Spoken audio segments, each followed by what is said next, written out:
Assalamualaikum warahmatullahi wabarakatuh. Alhamdulillah. Allahumma shalli ala sayyidina Rasulillah wa ala alihi wa ashabihi ajma'in. Amma ba'du, hadirin yang dimuliakan oleh Allah. Kali ini kita akan membicarakan tentang penyebab bau mulut dan apa solusinya. Baiklah, penyebab adanya bau mulut itu karena beberapa hal.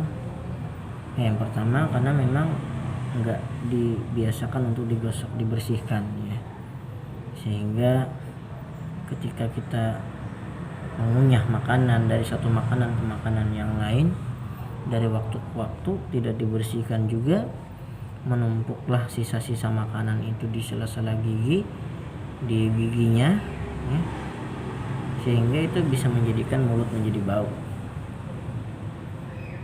Jadi perlu bagi kita untuk membersihkan sisa makanan yang mungkin menyangkut di sela-sela gigi. Contohnya setelah makan daging, kambing, ayam gitu. Yang mana dagingnya itu lentur sehingga bisa menyangkut di sela-sela gigi. Nah, itu harus dibuang. Jangan dibiarkan menyangkut ya, tapi dicabut dengan cara menggunakan tusuk gigi misalnya ya, sehingga didorong dan lepas, jangan dibiarkan. Apalagi makanan tersebut terdiam sampai kita istirahat atau tidur malam hari sampai pagi hari, itu pasti sangat berpengaruh kepada bau mulut ya, sehingga bau sekali gitu ya.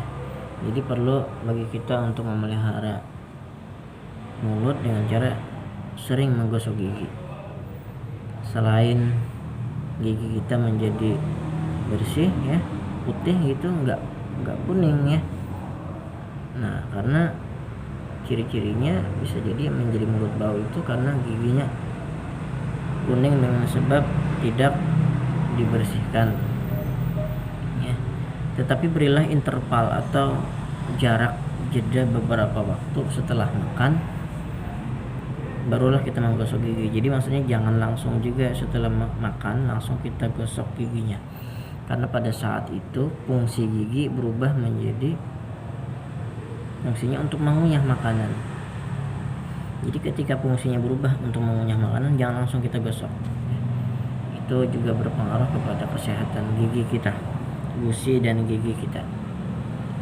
Jadi berilah waktu.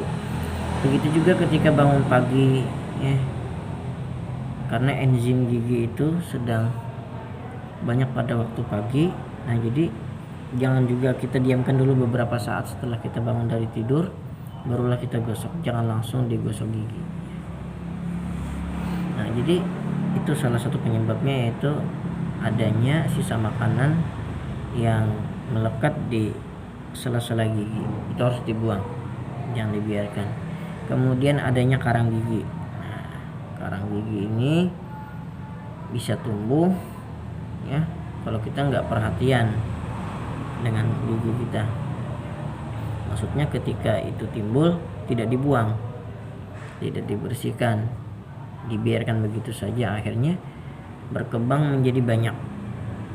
Nah, ini kalau sudah menjadi banyak dan mengeras kerang gigi ini meskipun digosok giginya akan tetap terasa bau gitu ya, bau mulutnya itu. Jadi harus dikorek gitu untuk membuangnya, karena dia melekat mungkin di gigi atau di sela gigi ya, atau di gusinya yang parahnya itu. Nah, itu sangat mempengaruhi kepada bau mulut, yang mana bau mulut ini sangat penting untuk dipelihara ya, supaya tidak berbau ya, harum gitu ya. Karena efeknya pertama, kita kurang pede ketika berbicara dengan orang ya. Pasti dah orang nggak nyaman ketika berbicara dengan kita karena pengaruh bau mulut kita. Kemudian lagi ya, sulitlah bagi kita kalau kita ikut sholat berjamaah sedangkan mulut kita berbau gitu, membuat orang nggak khusyuk sholat ya, tidak nyamanlah berada di dekat kita. ketika sholat berjamaah, karena saf itu harus rapat dan lurus. Nah, jadi caranya tadi yaitu harus dikorek agar hilang kerang tadi, sehingga apabila kerang itu hilang maka otomatis bau mulut pun tidak terlalu berbau yang tidak nyaman. Nah, jadi itu tadi dua hal penyebab bau mulut. Kemudian penyebab yang lain mungkin bisa disebabkan oleh karena mah ya, atau penyakit asam lambung yang naik.